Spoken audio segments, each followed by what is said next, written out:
matashi tambayi kanka waye masoyinka, waye mai buƙatar ka a rayuwa. Da buƙata yadda muke yawan faɗa da soyayya yana hargitsewa mutane, sai wani ya zaci wanda yake buƙatar ka shine masoyinka, amma masoyinka ba maƙiyinka ne ko kuma wanda ya matsa ma ne. Da yawan lokaci malam inda ba wanda yake buƙatar ka yafi girmama ka, yafi mutunta ka, yafi maka abubuwan da kake so.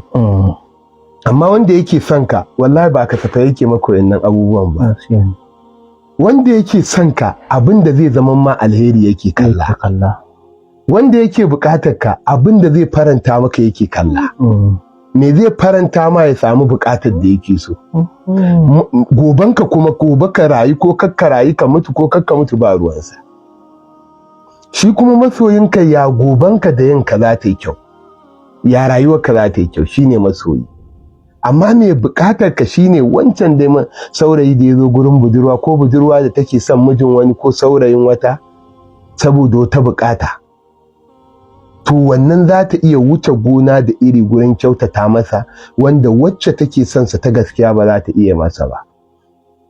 To menene yake ruɗan mu a cikin wannan? Matasa da yawa sai suke ganin wa'incan da suke buƙatar lokacinsu, suke buƙatar ƙarfinsu, suke buƙatar ƙuri'arsu, su ne masoya fiye da iyayen da suka haife su, wanda suke son rayuwarsu ta inganta.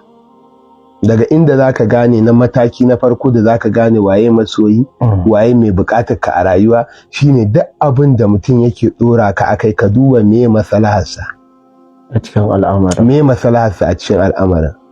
Malamin yanda zai tashi ta faɗa na masifa a ka zo sallah akan lokaci ko kai me, tambayi kanka idan kai sallar me ribarsa. Shi za a ba ladan? Shi zai shiga aljanna? Shi zai zama nagari?